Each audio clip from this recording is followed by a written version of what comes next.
Добре дошли в нашата кухня на любовта.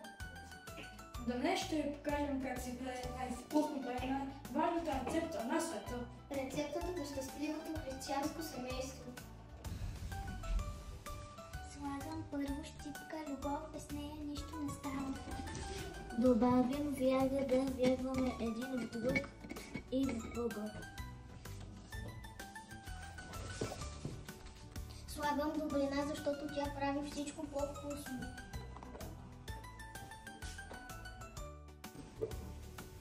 Една лъжица прошка, когато някой сбърка.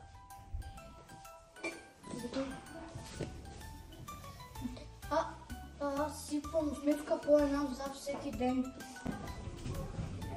Не забравяйте и кажете като солта в яденето.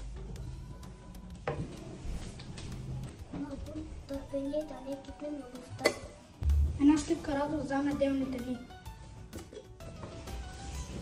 И надежда, когато е трудно.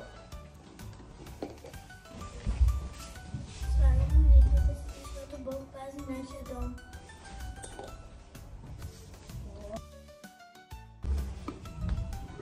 Добавям време заедно, без него рецептата не се получава. Малко уважение да се слушаме и разбираме. Слагам и доверие. Той държи всичко здраво.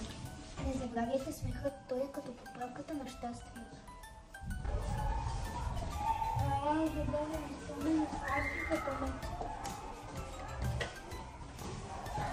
Прегръдки най-топлата съставка от всичко. Малко помощ, защото в семейството се помагаме един на друг. Благословие, за да има мир и любов в нашия дом.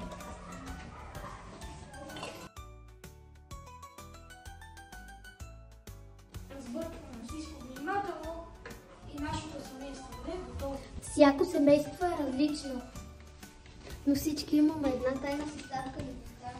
Семейството е Божий подарък за нас. Честит ден на християнското семейство!